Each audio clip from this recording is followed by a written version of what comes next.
नमस्कार। रेडियो रिमझिम से प्रस्तुत है स्थानीय हालचाल। पहले मुख्य हालचाल। सहकारिता मंत्री ने विभिन्न बिंदुओं पर तमाम अधिकारियों के साथ की समीक्षा बैठक। नगरपालिका उपनिर्वाचन को लेकर हुई तिथियों की घोषणा। बारात से गुम हुई एक लड़की का शव बरामद, पुलिस जांच में जुटी। भोरे में असामाजिक तत्वों ने की फायरिंग, लूटपाट की कोशिश, ग्रामीणों का हुआ पलटवार। वृंदावन में पेट्रोल पंप के पास ट्रैक्टर ट्रॉली में लगी आग और तलवार से काट कर दी गई एक युवक की हत्या। स्थानीय हालचाल के इस अंक के साथ मैं अनिकेत मिश्र। अब हालचाल विस्तार से। शनिवार की देर शाम को सूबे के सहकारिता मंत्री प्रेम कुमार का आगमन गोपालगंज में हुआ था। इस दौरान जिले के विभिन्न कार्यक्रमों में हिस्सा लेने के बाद वे देर शाम को समाहरणालय के सभा कक्ष में प्रमंडल स्तरीय अधिकारियों के साथ बैठक किए। इस दौरान मंत्री जी का भव्य स्वागत किया गया। मंत्री जी के समक्ष थावे के मत्स्यजीवी समिति के द्वारा, बरौली मत्स्यजीवी समिति के अध्यक्ष के द्वारा मत्स्यजीवी से संबंधित समस्याओं को रखा गया। जलकर पर अतिक्रमण की गंभीर समस्या से उन्हें अवगत कराया गया। साथ ही गर्मी के महीनों में मछली के बीज को पालने में आ रही कठिनाई पर भी बात की गई। कम से कम 1-2 माह के लिए गंडक नदी पर बने लुइस गेट को खोलवाने की भी गुहार लगाई गई। साथ ही मत्स्यजीवी समिति के सदस्यों को ऋण की सुविधा उपलब्ध कराने के लिए भी निवेदित किया गया। इस दौरान फल सब्जी उत्पादक समिति के अध्यक्ष ने आधारभूत सुविधाओं और पूंजी की समस्याओं की बात भी मंत्री जी के समक्ष रखी। केन यूनियन जलालपुर के अध्यक्ष ने जर्जर भवन के बारे में बताया। सभी केन यूनियन में नया भवन निर्माण कराने की मांग की गई तथा गुड़ खाड़सारी उद्योग चालू करने की भी मांग की गई। पैक्स अध्यक्षों के द्वारा फैलियों में बनने वाले गोदाम के लिए जमीन से संबंधित हो रही परेशानियों को भी दूर कराने की मांग की गई। मंत्री जी के द्वारा जलकर पर हुए अतिक्रमण को मुक्त कराने के लिए प्रशासन को आवश्यक कदम उठाने का निर्देश दिया गया। साथ ही जिला स्तर पर प्रत्येक प्रखंड के मत्स्यजीवी समितियों के साथ बैठक कर सरकार द्वारा चलाई जा रही योजनाओं की विस्तार से जानकारी देने का भी निर्देश दिया गया। समितियों के सदस्यों के खाता खोलने, उनकी आवश्यकताओं के अनुरूप ऋण सुविधा उपलब्ध कराने और समय से अंकेक्षण तथा चुनाव संपन्न कराने का भी निर्देश दिया गया।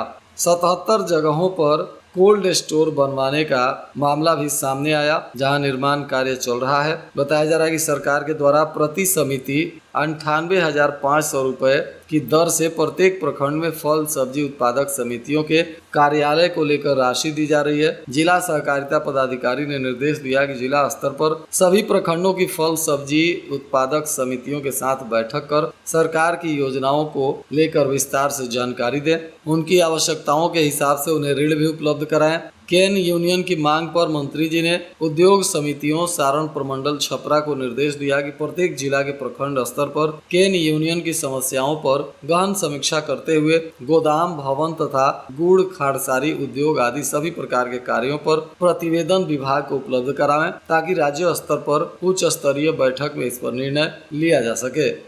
कोऑपरेटिव बैंक के प्रबंध निदेशक पूनम कुमारी और एफपीओ के नोडल पदाधिकारी निखिल कुमार सिंह ने भी बताया कि सहकारिता मंत्री के अंतर्गत जिले में गठित कुल 11 किसान उत्पादक संगठनों में से 7 में 300 से ऊपर सदस्य हो गए हैं। एक एफपीपीओ का व्यवसायिक कार्य योजना विभाग को समर्पित है। 8 एफपीओ में बेस लाइन सर्वे कार्य पूर्ण हो गया है, शेष के कार्य प्रगति पर हैं। सभी एफपीओ में विशेषज्ञों की टीम को लेकर किसानों के साथ लगातार बैठक चल रही है। किसानों का समूह बनाकर आधुनिक खेती उन्नत तकनीक के साथ करने के लिए भी और बेहतर बाजार उपलब्ध कराकर आर्थिक लाभ की वृद्धि का भी प्रयास किया जा रहा है। वहीं एक एफपीओ के उत्पाद को बाजार में लॉन्च कर दिया जाएगा। मंत्री जी ने समयबद्ध तरीके से कार्य करते हुए विभाग द्वारा निर्धारित समय से पूर्व एफपीओ के उत्पाद को बाजार में उपलब्ध कराने का भी प्रयास करने को कहा। राज्य निर्वाचन आयोग बिहार के द्वारा हथुआ में नगरपालिका उप निर्वाचन को लेकर तिथियों की घोषणा कर दी गई है। बताया जा रहा है कि हथुआ वार्ड नंबर 12 के वार्ड सदस्य की मृत्यु के उपरांत यहां पद रिक्त हो गया था, जहां निर्वाचन होना है। इसको लेकर निर्वाची पदाधिकारी सह अनुमंडल पदाधिकारी हथुआ के द्वारा प्रपत्र 11 में सूचना का प्रकाशन 28 मई को किया जाएगा, जिसमें नामांकन प्राप्त करने की तिथि 28/5 से 5/6/2025 तक है। समीक्षा की तिथि 6 जून से लेकर 9 जून तक निर्धारित है। अभ्यर्थिता वापसी की अंतिम तिथि 10 जून है और 12 जून को 11 बजे से अपराह्न 3 बजे तक अभ्यर्थिता वापसी ली जा सकती है। इसके पश्चात अंतिम रूप से निर्वाचन लड़ने वाले अभ्यर्थियों की सूची का प्रकाशन होगा, जो 13 जून को होगा। मतदान 28 जून को है और सुबह 7 बजे से 5 बजे तक होगा। मतगणना 30 तारीख को सुबह 8 बजे से शुरू की जाएगी।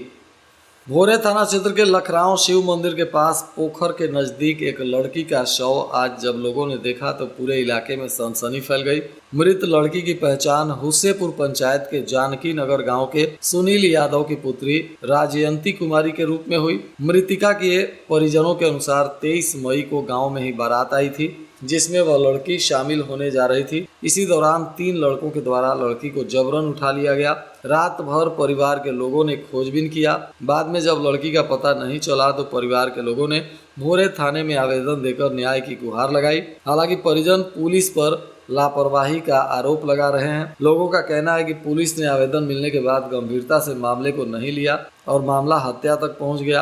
हत्या के बाद मौके पर हथुआ के एसडीपीओ सहित तमाम पुलिस पदाधिकारी पहुंचे। बारीकी से अनुसंधान किया गया। शव को कब्जे में लेकर पोस्टमार्टम कराने के बाद परिजनों को सौंप दिया गया और एफएसएल की टीम भी यहां घटना का अनुसंधान कर रही है। बताया जा रहा है कि इसमें एक व्यक्ति को पुलिस ने हिरासत में भी लिया है और जल्द ही इस कांड का उद्भेदन पुलिस के द्वारा करने का बात भी बताया जा रहा है।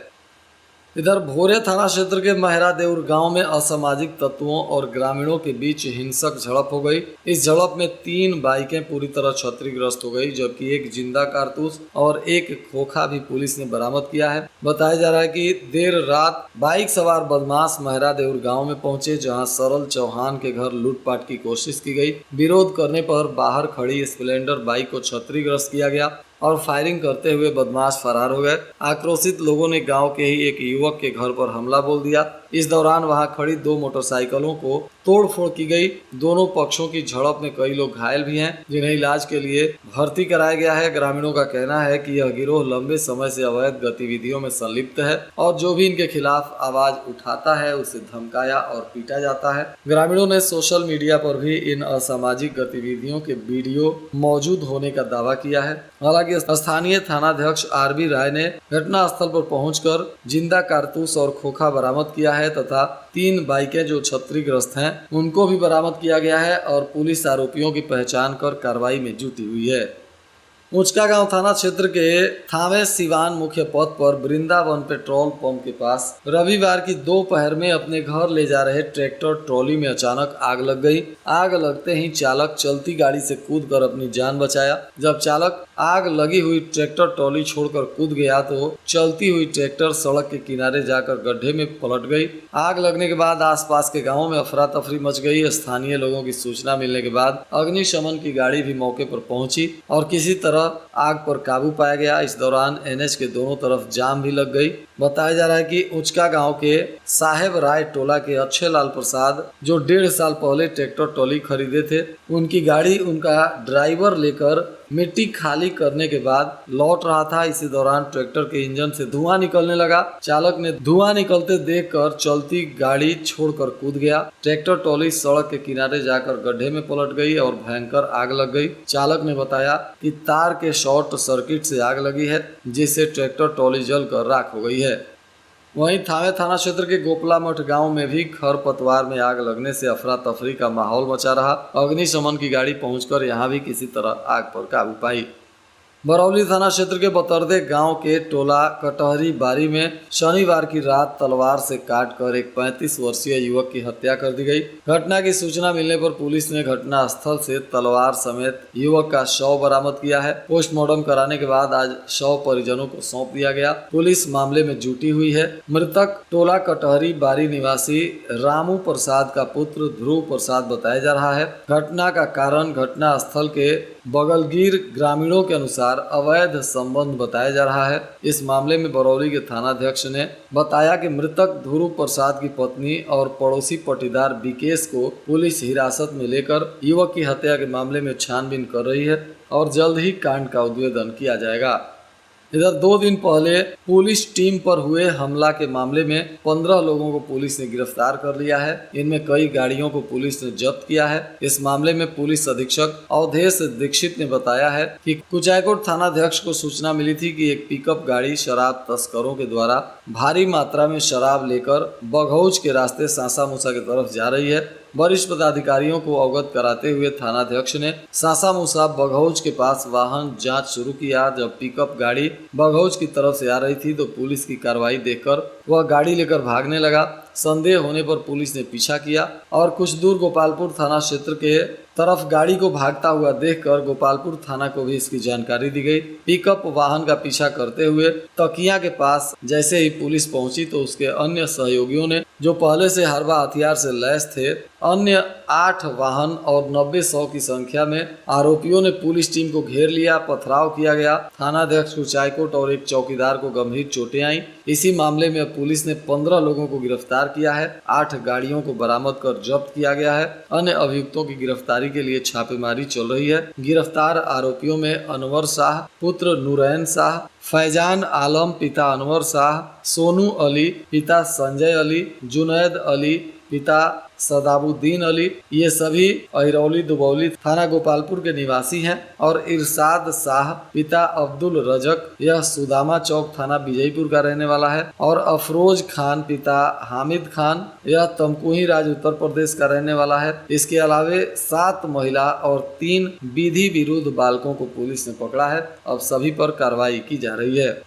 हथुआ प्रखंड के गोपेश्वर महाविद्यालय परिसर में वृक्षारोपण कार्यक्रम का आयोजन किया गया, जिसमें शिक्षकों, छात्रों और कर्मियों ने बढ़ चढ़कर हिस्सा लिया। वृक्षारोपण कार्यक्रम का नेतृत्व पर्यावरण मित्र डॉक्टर सत्य प्रकाश ने किया। मीरगंज थाना की पुलिस ने गुप्त सूचना के आधार पर बड़का गांव से एक चोरी की ट्रैक्टर और एक मोटरसाइकिल के साथ 3 लोगों को गिरफ्तार किया है। पुलिस के द्वारा इस मामले में लाइनर को भी पकड़ा गया है। आरोपियों से पूछताछ हो रही है। बताया जा रहा है कि सीवान जिला से ट्रैक्टर की चोरी कर आरोपी लेकर आ रहे थे, तभी पुलिस को सूचना मिल गई और पुलिस ने छापेमारी कर इस चोरी की ट्रैक्टर को ला रहे लाइनर सूरज यादव पिता बलिस्टर यादव, जो देवरिया के खामपार थाना क्षेत्र के बाबूबंदी का रहने वाला है, इसको गिरफ्तार किया गया। इसके साथ लाइनर शैलेश यादव को भी गिरफ्तार किया गया, जो भोरे के संसार बंतरिया का रहने वाला है। और अजय कुमार कुशवाहा पिता स्वर्गीय रमेश भगत, यह भोरे के बैकुंठपुर गांव का निवासी है। यही ट्रैक्टर लेकर आ रहा था। बताया जा रहा है कि सिवान के जामो बाजार से ट्रैक्टर चोरी की गई थी और आरोपी इसे लेकर उत्तर प्रदेश की तरफ जा रहे थे, तभी पुलिस ने इन्हें दबोच लिया। पूरे जिले में सरकार की तरफ से स्वच्छता अभियान चलाया जा रहा है। हर गांव में स्वच्छता कर्मियों की टीम को तैनात कर घर घर से कचरा उठाने का कार्य शुरू कराया गया था, परंतु कई गांवों में 1 से 2 वर्षों से यह काम ठप पड़ा हुआ है। ई रिक्शा और अन्य संयंत्र जो कचरा उठाने के साथ उसके डिस्पोजल को लेकर लगाए गए थे, वह सब जंग खा रहे हैं। अभी एक ताजा तस्वीर उचका गाँव थाना क्षेत्र के साखे खास पंचायत से आई है, जहाँ लोहिया स्वच्छ बिहार अभियान की साइकिल, ठेला और तमाम एसेट्स जो है खुले आसमान के नीचे सड़ रहे हैं। यहाँ 2 वर्षों से भी अधिक समय से कचरा का उठाव बंद कर दिया गया है। इसी तरह बसडीला पंचायत का भी हाल यही है। इस कार्य में लगे कर्मियों का कहना है कि उन्हें भुगतान सरकार की तरफ से नहीं दिया जा रहा है, जिसको लेकर इन लोगों ने काम को रोक दिया है। और इसके लिए ना तो सरकार के पास पैसा है और ना ही पंचायत के पास पैसा है। ऐसे में मोटी रकम सरकार की खर्च हो गई है, उसके बावजूद भी यह योजना अपने उद्देश्य को नहीं पूरा कर पा रही है। कुचायकोट थाना की पुलिस ने देशी कट्टा और जिंदा कारतूस के साथ एक आरोपी को गिरफ्तार किया है। यह कार्रवाई चक हसना मोड़ के पास पुलिस के द्वारा की गई है। गिरफ्तार आरोपी तारिक सिराज पिता सिराजुद्दीन सिद्दीकी, जो सिवान जिला का रहने वाला है, इस पर अब आर्म्स एक्ट में पुलिस के द्वारा कार्रवाई की जा रही है। और आज के मौसम का तापमान गोपालगंज में न्यूनतम 27 डिग्री सेल्सियस और अधिकतम 38 डिग्री सेल्सियस रहने की संभावना है। छिटपुट बारिश की संभावना बनी हुई है। अंत में मुख्य हालचाल एक बार फिर। सहकारिता मंत्री ने विभिन्न बिंदुओं पर तमाम अधिकारियों के साथ की समीक्षा बैठक। नगरपालिका उपनिर्वाचन को लेकर हुई तिथियों की घोषणा। बारात से गुम हुई एक लड़की का शव बरामद, पुलिस जांच में जुटी।